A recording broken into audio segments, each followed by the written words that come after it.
தர்மம் தலை காக்கும், ஆனால் அது தலைக்கணம் ஆகக்கூடாது. பஞ்ச பாண்டவர்களில் மூத்தவரான தர்மருக்கு பாடம் எடுத்த கிருஷ்ணர். நாம் என்னதான் நல்லது செய்தாலும் தர்மங்கள் செய்தாலும் அது நம் தலையில் இருக்கலாம், அது தலைக்கணமாகி விடக்கூடாது என்பதை பஞ்ச பாண்டவர்களின் தர்மருக்கு பாடம் புகட்ட கிருஷ்ணர் செய்த செயல். மகாபாரதத்தில் மிக முக்கிய நபர்களாக முதலிடத்தில் இருப்பது கிருஷ்ணர். தொடர்ந்து பஞ்ச பாண்டவர்களின் தலைவனான தர்மர். இவன் தர்மம் செய்வதில் மிகச் சிறந்தவன்.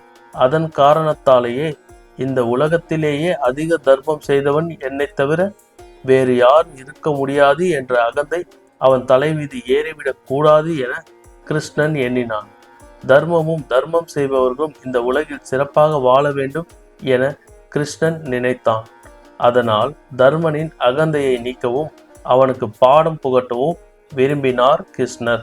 ஒரு நாள் கிருஷ்ணர் தர்மரை அழைத்து கொண்டு அருகில் உள்ள மகாபல சக்கரவர்த்தி ஆளும் பகுதிக்கு சென்றார்.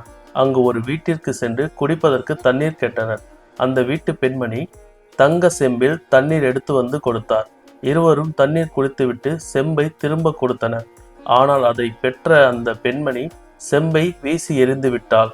தர்மன் வியந்து போய், இது தங்க செம்பல்லவா, பத்திரமாக வைத்துக் கொள்ள வேண்டாமா என அந்த பெண்மணியை கேட்டார்.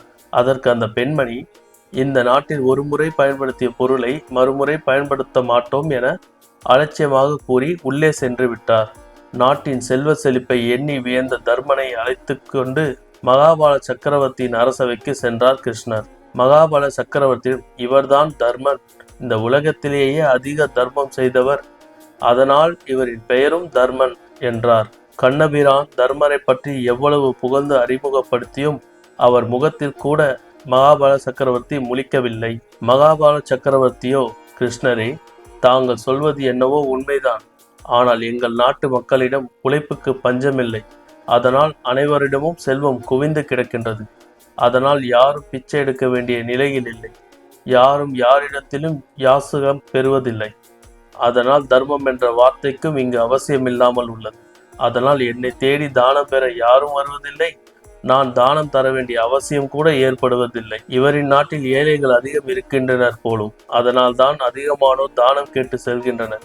இவரும் அதிகமாக தானம் கொடுக்கின்றனர்.